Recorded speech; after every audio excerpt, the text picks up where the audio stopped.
The glow from my phone screen was the only light in our bedroom. David lay beside me, his laptop balanced on his knees, eyes fixed on whatever project had him so consumed. I could hear the faint clicking of his keyboard, the rhythm as steady as his breathing. We used to talk at night, about our day, about our dreams, about nothing at all, but lately silence had replaced conversation. His hand hadn't reached for mine in weeks, and I couldn't remember the last time he'd kissed me with real intention. When he finally spoke, it was the same question as always. "How was your day?" "Fine," I answered, though it wasn't. My days had become a blur of deadlines, meetings, and polite smiles. I worked as an executive assistant at Reed & Company, a mid-sized marketing firm where precision and speed were valued above all. My boss, Michael Reed, was the kind of man people remembered.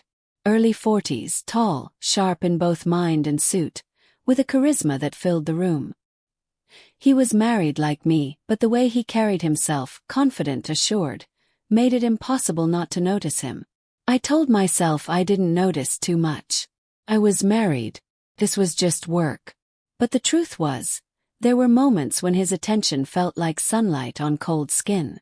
It was Monday morning when I caught him watching me as I presented a quarterly report in the conference room. His gaze wasn't casual, it lingered. My pulse picked up, though I kept my eyes on the screen.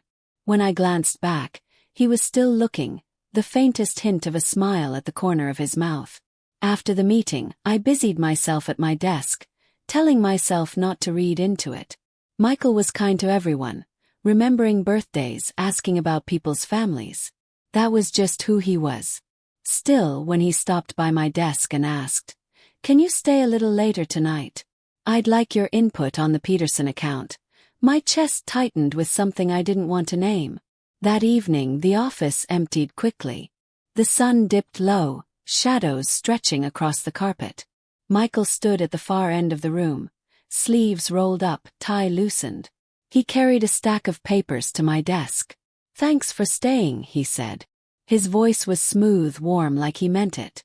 We worked side by side, shoulders occasionally brushing when we leaned over the same page. The faint scent of his cologne, something woody and expensive, drifted toward me. I told myself to focus on the numbers, but my awareness of him was constant. At one point, he leaned over to point at a chart on my screen. His arm brushed mine, and my breath hitched before I could control it. If he noticed, he didn't say anything. Instead, he smiled, that same slow, deliberate smile from the meeting. "You're good at this," he said, tapping the screen lightly. "Better than you think." The compliment landed heavier than it should have. It wasn't just about the project. It felt like he saw me, really saw me, in a way David hadn't in a long time. When the work was done, Michael gathered the papers.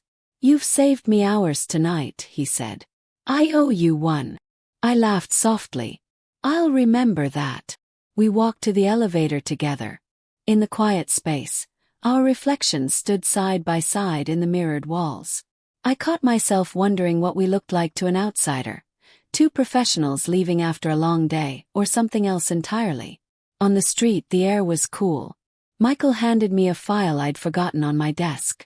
Our fingers touched, just briefly, but the contact sent a jolt through me. I knew I should step back, should put distance between us, but I didn't. "Good night, Emily," he said, his voice lower than before. "Good night," I replied, my throat suddenly dry. I walked away quickly, heels clicking against the pavement, my heart pounding harder than it had any right to. At home, David was already asleep on the couch, the TV casting flickering light across his face. I covered him with a blanket and sat in the kitchen alone, the image of Michael's eyes fixed on me replaying in my mind. It was nothing, I told myself. Just a long day. Just a boss appreciating good work. But deep down I knew it was something. Something I hadn't felt in a long time. Something I wasn't sure I wanted to ignore. The week that followed was different in ways I couldn't quite name. Or maybe I didn't want to. I found myself checking my reflection twice before leaving for work, picking blouses that flattered me just enough, wearing lipstick I'd long stopped bothering with. David didn't notice. Michael did. On Wednesday morning, as I handed him a folder, he said, "New lipstick." His tone wasn't casual, it was observant. I felt my cheeks warm. "Just trying something different," I replied. "It works," he said, eyes holding mine a second longer than necessary. That second stayed with me the entire day. Later that week, he appeared by my desk around noon. "You free for lunch?" he asked. "I am," I said before I thought about it. "Great. Let's go somewhere quiet. I want to go over the Simmons proposal." We ended up in a corner booth at a small cafe 3 blocks from the office. The first 10 minutes were about work, deadlines, revisions, budgets. But soon the conversation drifted. He asked about my weekend plans. I told him David had a late shift, so I'd probably just be home. "That doesn't sound exciting," he said, a small frown creasing his brow. "I guess it's not," I admitted. "We don't really go out much anymore." Michael's expression softened. "You deserve more than just not exciting."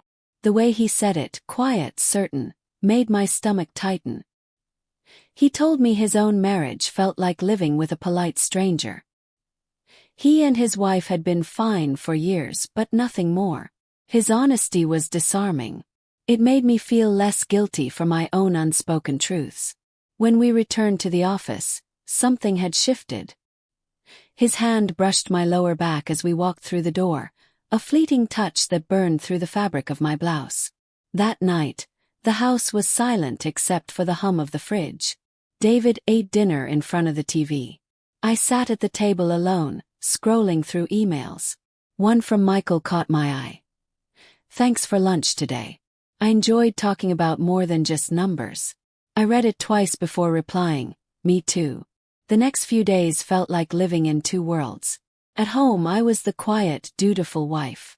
At work, I was someone else. Someone noticed. On Friday, the rain came down in sheets just as the day was ending. People left early to beat the storm, but I stayed, finishing up an urgent report. Michael's voice startled me from behind. "Looks like it's just us." We worked in companionable silence for a while, the sound of rain against the windows wrapping around us. When I stood to leave, he appeared at my side, holding an umbrella. "Let me walk you to your car." We stepped into the rain, the umbrella barely covering us both. Our shoulders touched as we moved in sync down the slick sidewalk. He kept glancing at me, and I knew I was doing the same. At my car, he held the umbrella steady while I fumbled for my keys. Our hands brushed again, but this time he didn't pull away. Neither did I. "Drive safe," he said softly, rain dripping from the edge of the umbrella. "You too," I replied, but my voice caught in my throat. That weekend I couldn't get him out of my mind. Not his voice, not the way his hand had lingered near mine, not the way his eyes seemed to search for something in me. By Monday, the tension between us felt almost tangible. Passing in the hallway, his fingers grazed mine as he handed over a document. In the break room, his arm brushed mine as we reached for the same coffee pot. Each touch was small, almost accidental, but charged enough to leave me breathless. Tuesday afternoon, he asked me to review a presentation in his office. I sat at his desk while he stood behind me, leaning over my shoulder to point at the screen. His cologne wrapped around me again, warm and distracting. I felt the heat of his breath near my ear as he spoke. When I turned to look at him, our faces were closer than they should have been. He didn't move back. "Emily." His voice was quiet, but there was something in it I'd never heard from him before, restraint fighting against something stronger. I swallowed hard. "Yes." He straightened slowly, the tension breaking only when someone knocked on the door. We both stepped back as if nothing had happened, but it had. That night, lying in bed beside David, I realized how far I'd already gone. Nothing had happened, technically, but in my mind, in my heart, I had already crossed a line. And part of me didn't want to go back. The email came on a Wednesday afternoon. Client presentation confirmed for Friday in River Point. Please accompany me. Michael. River Point was 2 hours away, too far for a same-day return, which meant a hotel stay. which meant possibilities I shouldn't even think about. That evening I told David. Michael wants me at a client meeting Friday, I said, standing in the kitchen doorway. He didn't look up from his laptop. Fine. Just send me the address in case I need you. No questions. No hesitation. No flicker of concern. On Friday morning, Michael and I drove together. The conversation was easy. Music, travel, small jokes that made me laugh louder than I meant to. His hand rested casually on the gear shift, close enough to mine that the space between us felt electric. The meeting ran long, wrapping up just after 8 in the evening. The client insisted we stay the night and avoid the long drive back. Michael booked 2 rooms at the hotel across the street. When we checked in, the lobby was warm and dim, the faint scent of polished wood and coffee in the air. My room was on the 8th floor, his on the 7th. Want to grab a drink? He asked as I reached for my keycard. I hesitated. Just one. The hotel lounge was nearly empty, lit by soft amber lamps. We sat in a secluded corner, sipping wine and talking about nothing important, but every laugh, every shared glance, seemed to pull us closer. At one point he leaned in. Do you know how hard it's been, not doing this? Doing what? My voice was barely above a whisper. This. His hand found mine under the table. Warm. Firm. My heart thudded in my chest. We didn't speak much after that. We didn't need to. The air between us was loud enough. When he walked me to my room, we stood in the doorway, both of us waiting for the other to step back. Neither did. Good night, I murmured, though my body leaned toward him. Good night, he echoed, but his eyes didn't leave mine. Then, slow as a drawn breath, his hand came up to my cheek. His thumb brushed the corner of my mouth. And then he kissed me. It wasn't rushed. It wasn't hesitant. It was deep, certain, as though he'd been memorizing the thought of it for weeks. My hands found his shoulders, pulling him closer without thinking. When we broke apart, his forehead rested against mine. I shouldn't, I started. I know, he said, his voice low. But I can't stop. He kissed me again, and this time it was harder, need edged into it. I felt his hands at my waist, drawing me in until there was no space left between us. We stumbled inside, the door clicking shut behind us. His jacket hit the floor. My pulse pounded in my ears. Every movement, every touch, felt like crossing a threshold I could never return from. And then, I made a sound. A sharp, unplanned gasp that turned into something else entirely. Something raw. Something I had never made with David. Michael's eyes locked on mine at the sound. God. Do you have any idea what you just did to me? I didn't answer. Couldn't. The room blurred around us. There was only heat, only touch, only the startling, intoxicating truth of being wanted. Fully, fiercely, without hesitation. When it was over, we sat side by side on the bed, breathing hard, the silence heavy with everything we had just done. I don't regret it, he said finally. I didn't either, though guilt was already threading its way through my chest. We lay there for a while, our shoulders touching, until he stood and pulled on his shirt. Get some rest, he said, though his voice was softer now. When the door closed behind him, the quiet in the room felt sharper. I lay back on the bed, staring at the ceiling, my skin still tingling where he'd touched me. I thought about David, his distance, his silence, and felt a pang of something I couldn't name.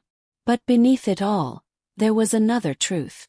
Michael had made me feel something I thought was gone forever. Something I wasn't sure I wanted to let go of. When I finally closed my eyes, I knew there was no going back.